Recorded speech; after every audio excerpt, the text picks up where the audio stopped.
Hey everybody, this is herculespetix, founder, curator, docent, and gift shop employee of the herculespetix Academy of Comic Book Studies. Today we're going to continue our scholarly examination of War Against Crime. We're up to number 8.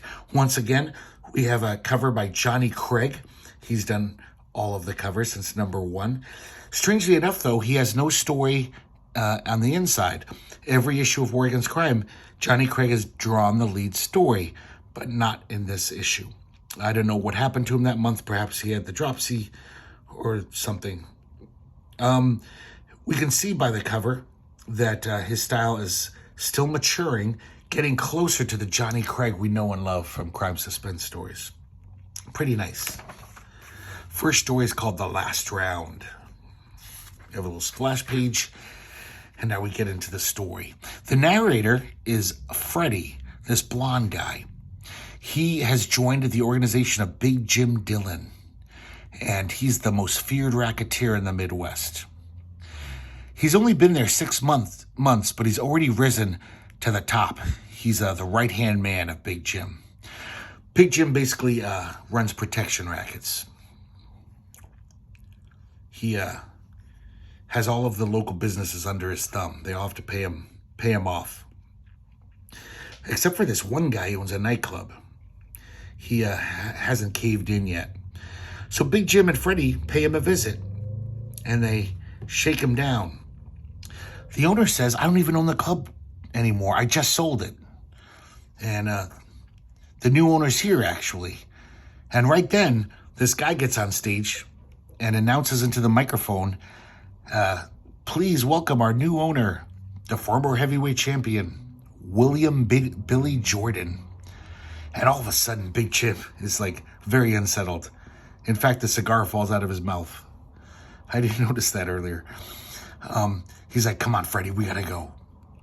As they're leaving, Jordan confronts him. He says, well, Big Jim Dillon, so at last we meet again. You remember our last meeting, don't you? Remember what I promised? I'm back to carry it out. And of course, now Big Jim's really freaked out. Back at his apartment, Freddie asks him, he's like, what was that guy talking about? What did he promise you? And Big Jim tells him, he's going to kill me. This is some nice Al Feldstein art. Not as stylized as normal, but it looks good to me. So Big Jim tells Freddie that years ago, he was a boxer himself. He worked his way up and was going to take on the champ, who at the time was Jordan. He tells his goons that, man, if we could get Jordan to throw the fight, we'd be rich. We could make so much money. But his goons are like, boss, he's a square G. He's not going to do that. He's too honest. So Big Jim says, well, I got a plan. We're going to kidnap his wife and kid and hold them till after the fight. And so his goons grab the wife and his kid.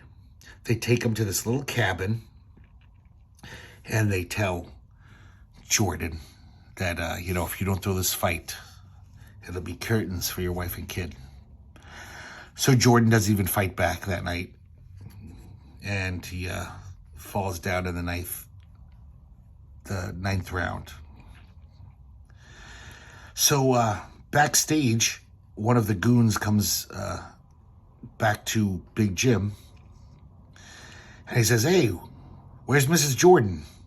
And he's like, Jim, something went wrong. She tried to escape. Marty slugged her with his gun. And she's been unconscious for hours. So we just dumped him on the front lawn of Jordan's house. And she died. So Jordan came to see Big Jim the next day and basically said, I can't prove anything, but someday I'll get even with you, even if I have to kill you. So 2 days later, it seems like all of Big Jim's operations are like getting nabbed by the cops, almost as if there's an informant. He thinks it's Jordan. He's like, somehow Jordan knows my plans. He's telling the cops. He's really paranoid. He even tried to sick 4 torpedoes on Jordan. And but the cops nabbed him before they could do it. So it seems like the cops are one step ahead of everything that Big Jim is doing. So he's just wigging out.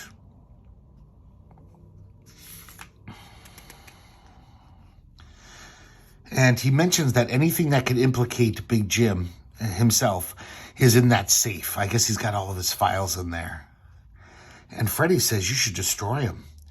And he says, and give up all I worked for? Never. I'll get Jordan first. So he gets this note slipped under the door from Jordan. He says, revenge is sweet. So he's like, Freddy, you got to protect me. And he's like, sure, boss. I'll do whatever I can.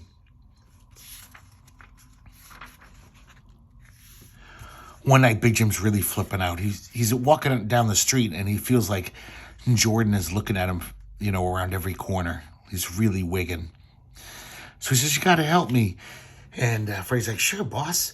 So he hands him the documents that he had in his safe. He says, keep them safe for me. We'll use them again, when we get back on our feet. So Freddy leads them to this, safe house. And they're walking down this dark alley. And all of a sudden, Jordan pops out. And he says, take off your coat, Dylan. I've got a score to settle with you. So they have this really well choreographed fight scene here. I like this page a lot. That's some good stuff.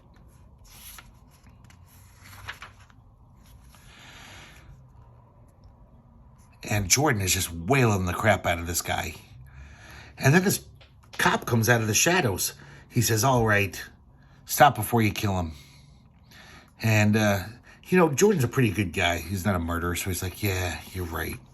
My wife's death is avenged. And we see who the cop is. It's Freddy. And he says, yeah, Dylan, thanks for the contents of the safe. That will put you away for a long time. When I became a policeman, I requested this assignment to join your gang and bring you to justice. Because I am the son of Mrs. Jordan and Billy Jordan. So this is interesting. We're finally seeing EC figure out the formula that they've become famous for. No matter what genre of comic they told, they always had the great ending, the twist ending in the last panel. So it definitely, sometimes it could be hackneyed, but it at least gave the story a nice structure, which a lot of these stories we've read in War Against Crime don't have. They just kind of meander, they fizzle out. But this is interesting. They're figuring it out, and this would be the template for many an AC story. We have a letter page, one-page story with art by Al Feldstein, a little sketch there. And now we have The Rise and Fall of Blackie Archer, drawn by Graham Ingalls. This is kind of an interesting Graham Ingalls art, except for a few things here and there. I really wouldn't even know it was him. Some of the faces don't really look like anything Graham Ingalls would draw. It's also very crude. Like, look at the lack of backgrounds in it compared to what Graham Ingalls would become, God, 2 years later. So Blackie Archer is a gentleman thief. He's educated, intelligent, and, he robs people all the time, but he's always kind of nice to him. He doesn't want to hurt him. And him and his partner, Gus, are pretty successful.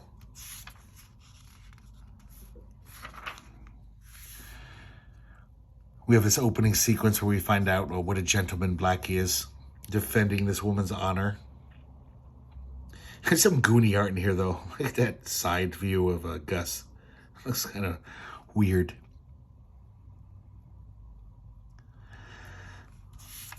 Here we see a scene of them, robbing this place, and they tie up the security guard. And Blackie tells Gus, it's like, don't hurt him, Don't tie him up too tightly.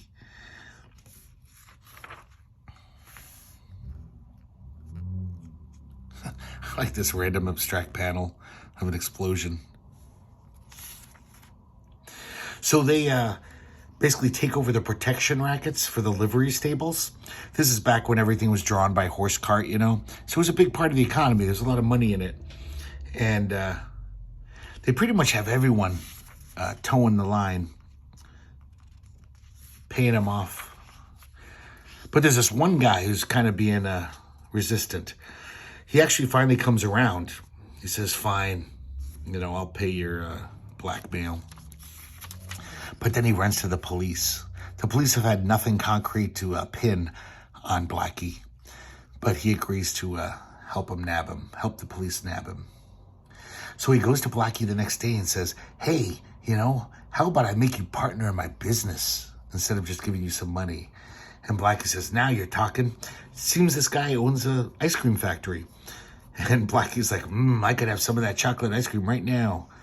And the ice cream factory owner says, I'll go get you some. But then he comes back with the cops. And Blackie's all like, why, you dirty double-crossing fool? And he tries to escape. And he slides down this little thing here. And the owner says, this will stop him when I pull the switch. And these giant ice blocks slide down and crush Blackie to death. And then we see Gus. He's been rounded up by the cops. And he says, yeah, that Blackie, he was a gentleman. I'm going to miss him. So another story that just kind of is like, oh, okay, that's the end? Sure, if you say so. Kind of weird, too, that this guy, in front of these cops, basically murders this guy. I mean, I know he was a criminal, but you're not allowed to go around murdering thieves, vigilante style. We have another one-page short story. And this last story is called Mystery Woman Betrays Brooklyn Murder Mob. This is drawn by Rudy Pillay, the journeyman Golden Age comic artist, worked for Quality, worked for Classics Illustrated. I was reading his biography today. It's kind of sad. In his old age, in the 60s, he ended up at Charlton. And that is not a happy place to be when you're an old comic artist. But this is a very odd story. It almost reads as if they just transcribed a newspaper report of a crime. You know how a good story will have a nice flow, it'll build. This is just random events, and some of them are very inane. It's very incoherent, this story. So we start off the story, we're in the midst of a robbery. This gang of 4 guys, Mike and Willie and the Donovan brothers, they're robbing this diner. Just by chance, one of the customers is a cop. And, but he doesn't want to pull his gun. He doesn't want it to turn into a bloodbath. So the owner of this place is named Ike. He's an old retired boxer. So he's a pretty tough guy. He tries to fight back, but they got guns. And so they rob him and they run outside. The detective, I guess, got a shot in while they were running away. And then Ike says, I'm going after the bums. And the detective's like, they got guns. What are you doing? They're going to kill you. But he doesn't care. He runs out there and they gun him down. Mike and Willie take off in one car because it turns out that Dave Donovan is wounded pretty bad. And they're like, yeah, you guys are on your own. So Buzz takes his brother and just takes him to this couple's apartment. And it seems like he knows them, but they don't explain what their relation is. And they don't really want to get mixed up in some illegal mess, So he pulls out his gun and he says, you're driving us to Kansas City or I'll blow your brains out. So they agree, and they take him to Kansas, the brothers to Kansas City where their mom lives. The mom is going to take care of Dave as best as she can. He really needs to go to a hospital, but he can't because then they'll report him to the cops. Buzz takes off. He says, I gotta leave town. Meanwhile, back in Brooklyn, where the original crime happened, we see Willie at another diner, and he's asking the waitress out for a date. And she says, sure. But then she runs to a payphone. This is the first, really weird thing. She says, this is Dolly Malone, Captain. Willie Elliott just made a date with me. You could pick him up outside my house around 11. So they haven't mentioned anything about her being an informant or why she would call the police because Willie asked her out for a date. Very strange. So they go to see a movie. When they're done, the cops show up and nab Willie.